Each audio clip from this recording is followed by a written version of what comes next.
terminada esta parte, ótima parte, viu, Luciane? Obrigada. Vamos para um outro subitem. O testemunho de Jesus. Começa aqui no versículo 12 do capítulo 8 de João. E aí conta no João o seguinte: então, novamente, Jesus lhes falou dizendo: eu sou a luz do mundo. Quem me segue não anda em treva, mas terá a luz da vida. Lembra que nós já ouvimos isso? Vamos ver onde é que foi que nós ouvimos isso. O pão da vida. Nós temos o ensino na sinagoga, foi no capítulo 6, no versículo 22. Ok? Que Jesus fala dele, do Messias que ele é. E aqui ele retoma o assunto do seu papel diante da palavra de Deus que ele traz. Então, novamente, Jesus lhes falou dizendo: eu sou a luz do mundo. Quem me segue não anda em treva, mas terá a luz da vida. Então, luz, vida, né? Nós vimos aqui as palavras, né? Treva, erro, que Jesus utiliza essas palavras, elas têm uma característica moral. Porque ele traz a palavra de Deus. Então, ele é a luz do mundo. Ele é o governador do nosso planeta. Ele é o espírito puro, responsável por cuidar de todos nós. Daí ele ter nos colocado como ovelhas do seu redil, não é? Ao qual ele cuida, entregue por Deus aos seus cuidados. Daí ele é a luz do mundo. Quem me segue não anda em treva, sim, porque ele traz a verdade, que é a palavra de Deus, mas terá a luz da vida. Que vida é essa? Da encarnação? A vida eterna, que é esse caminho de plenitude. Disseram-lhe então os fariseus, aqueles homens do templo, os fariseus, que era quem ficava atrás para ver se estava todo mundo seguindo as leis. Só que para eles as leis eram o quê? As leis de Deus, mais as leis de Moisés, mais a tradição dos anciãos. Ok? Então tinha ali 3 coisas que tinham peso de lei e que eles verificavam se estavam a ser cumpridas. Então esses, os fariseus, disseram para ele o seguinte: tu testemunhas a respeito de ti mesmo. O teu testemunho não é verdadeiro, ou seja, é como se você falasse de você mesmo. Eu sou uma pessoa honesta. Tá bem, é você falando de você. Você vai falar contra você? Não é? É mais ou menos isso. O teu testemunho não é verdadeiro. Em resposta, disse-lhe Jesus: embora eu testemunhe a respeito de mim mesmo, o meu testemunho é verdadeiro, porque sei de onde vim e para onde vou. Olha que interessante, nós sabemos de onde viemos e para onde vamos. Interessante, não é? Nós não sabemos. Aqueles fariseus sabiam de onde vieram e para onde vieram? Não. Eles, no entanto, eles interpretavam como? Da onde tinha vindo Jesus? Tinha vindo da Galileia, não é? É assim que eles interpretam, materialmente. Mas espera aí, este não é aquele que era filho do carpinteiro lá da Galileia, lá de Nazaré, que cresceu lá? Então, quando ele fala da onde veio, para onde vou, e nós, hoje, espíritas, dizemos, nós não sabemos. Mesmo nós, sendo reencarnacionistas, nós não sabemos de onde viemos ou para onde vamos. Claro que nós estamos nos esforçando, gostamos de pensar assim, não é? Gostamos de pensar que estamos nos esforçando para irmos para um bom lugar ao retornarmos ao mundo espiritual. Aqui eu não cumprimentei nem a Georgina, nem a Leopoldina. Sejam muito bem-vindas, minhas queridas. A Leopoldina está dizendo saúde, saúde, guardiões e infinitas bênçãos. Amém. Então, vejamos lá. Continua. Jesus disse: meu testemunho é verdadeiro, porque eu sei de onde vim e para onde eu vou. Vós, porém, olha só, não sabeis de onde venho, nem para onde eu vou. Reforçando o quê? Que não tem absolutamente nada a ver com o quê? Com Galileia, com Judeia. Não é esse lugar físico. É o lugar espiritual. Versículo 15. Vós julgais segundo a carne, eu não julgo ninguém. Olha só, Luciene, ele reforçando isso. Vós julgais segundo a carne, eu não julgo ninguém.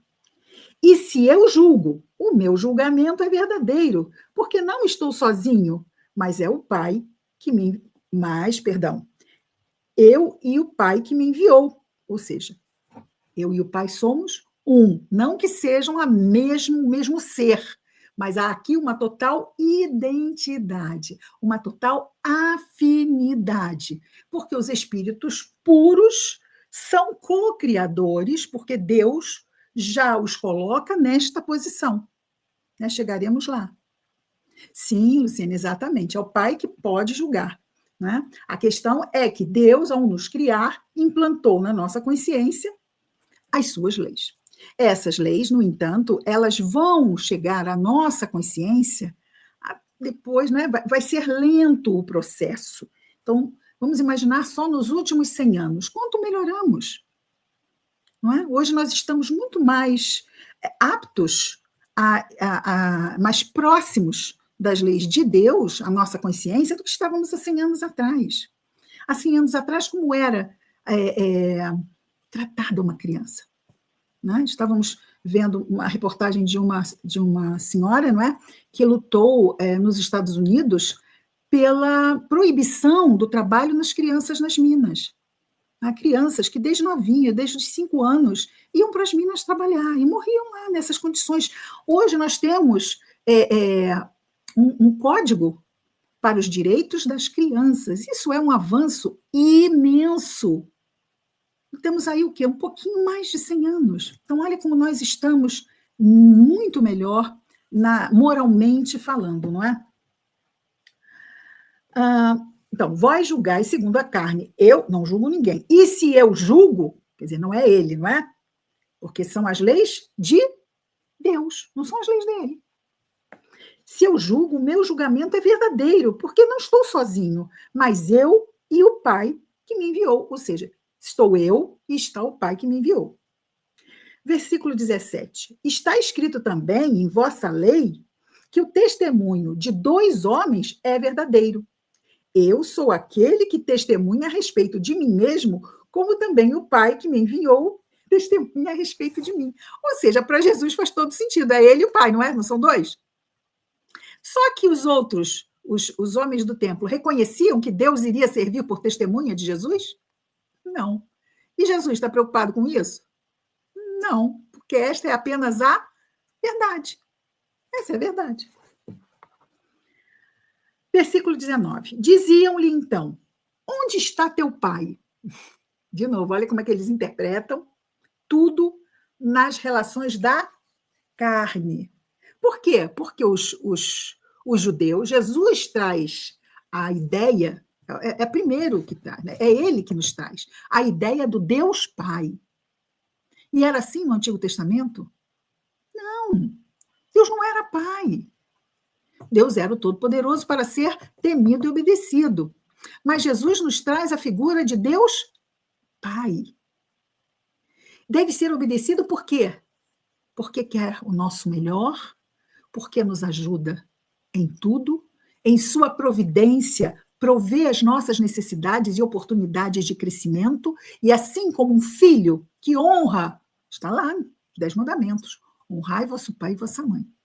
Então, quando Jesus traz a figura de Deus como pai, para que nós entendamos também que nós, como filhos de Deus, todos nós, também Deus é um pai que deve ser honrado. Então, como é que podemos honrar a Deus? Nos submetendo às suas leis. Isso exige o quê? Humildade. Submissão a Deus. Eu tenho que ser humilde, não é? Porque senão eu vou querer fazer do meu jeito. Porque Deus não... Deus esqueceu de mim, Deus não sabe de mim, Deus não sabe o que é que realmente eu estou precisando. Então, toda vez que eu argumento assim, eu não estou me submetendo a Deus. Eu estou ainda o quê? Em conflito, dentro de mim, com o Criador.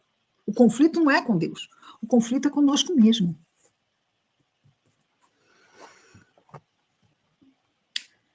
Versículo 18, eu sou aquele que testemunha a respeito de mim mesmo, como também o Pai, que me enviou, testemunha a respeito de mim.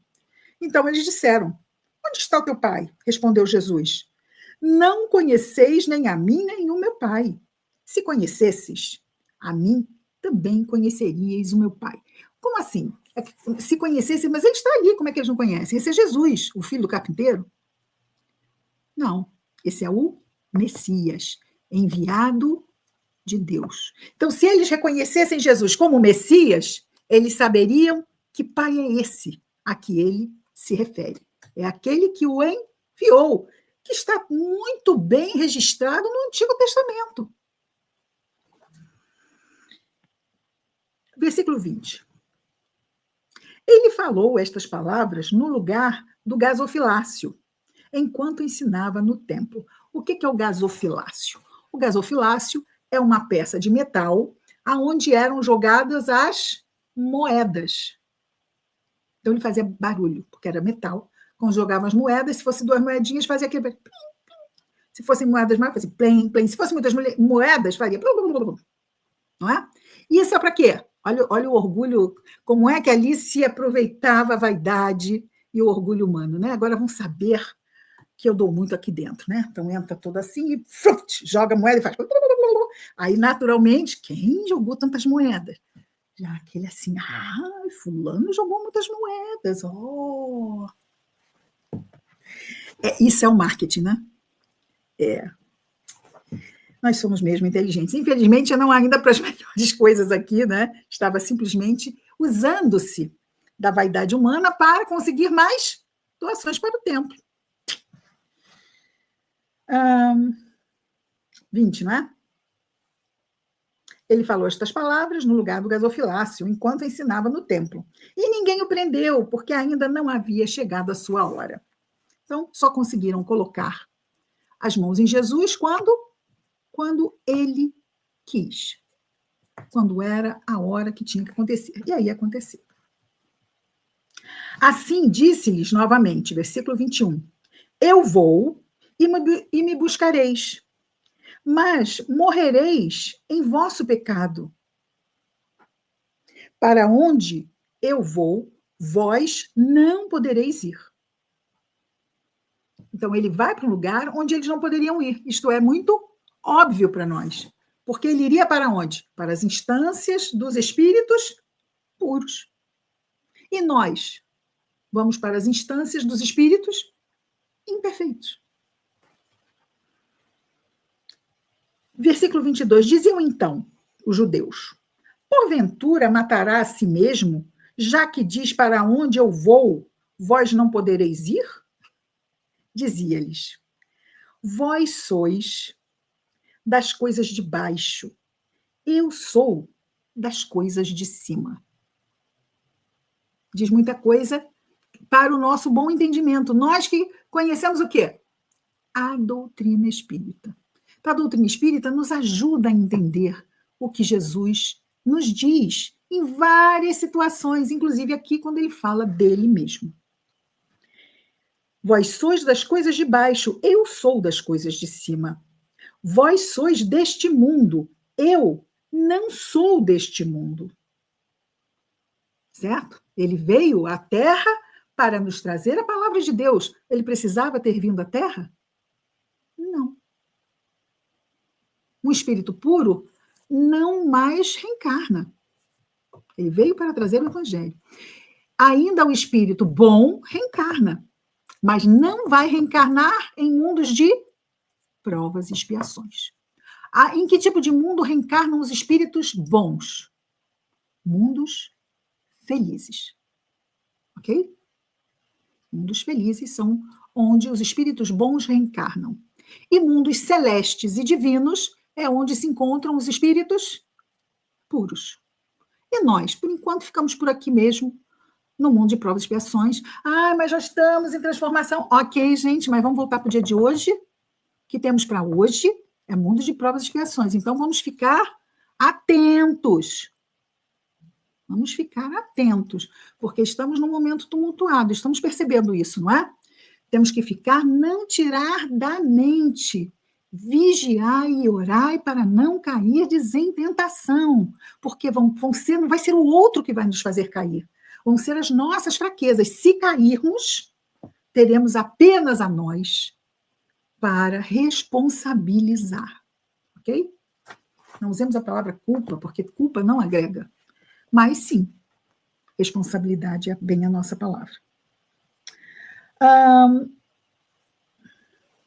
Então, vós sois deste mundo, eu não sou deste mundo. Versículo 24. Desse modo, eu vos disse que morrereis em vossos pecados. Pois, se não credes que eu sou, quem ele é? Ele disse antes, né? Antes de Abraão, eu sou. Ele é o Messias, o governador da terra.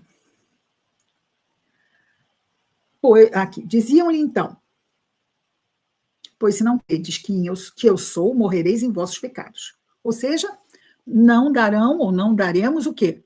Ouvidos à palavra de Deus que ele nos traz. Se não reconhecemos uma autoridade, simplesmente entra por um ouvido e sai pelo outro. Versículo 25. Disseram-lhe então, quem és tu? Disse-lhe Jesus, o que vos falo também desde o princípio. Muitas coisas tenho para falar e julgar a vosso respeito. Mas o que me enviou, que é Deus, é verdadeiro. E eu falo ao mundo essas coisas que ouvi dele. Ouviu de Deus. Como assim? Porque ele já está plenamente apurado. A sua consciência é plena. Ai, nós não temos ideia do que é isto. Podemos ter, assim, uma vaguinha ideia, mas realmente não sabemos o que é isso. E eu falo ao mundo as coisas que ouvi dele. 27. Não entenderam que ele lhes falava do Pai celestial, Deus. 28. Disse-lhes então Jesus, quando tiverdes elevado o Filho do Homem, isso quer dizer o quê? Elevado da onde? Da cruz, não é? Quando tiverdes elevado o Filho do Homem, quer dizer, a cruz o eleva do chão, e a partir daí ele volta para o plano elevado de onde veio. Quando tiveres elevado o Filho do Homem, então sabereis que eu sou, e que nada faço de mim mesmo, mas falo estas coisas como o Pai me ensinou. E aquele que me ensinou está comigo, não me deixou sozinho, porque eu sempre faço para ele as coisas agradáveis. Isso quer dizer o quê? Que ele sempre faz segundo a sua lei. Versículo 30, ao falar estas coisas, muitos creram nele. Mas não vamos esquecer que, além dos homens do templo, estavam lá quem? O povo. Então, eles criavam situações para tentar pegar Jesus, e Jesus saía ao final da situação mais fortalecido ainda junto ao povo. E terminamos, então, essa parte do testemunho de Jesus.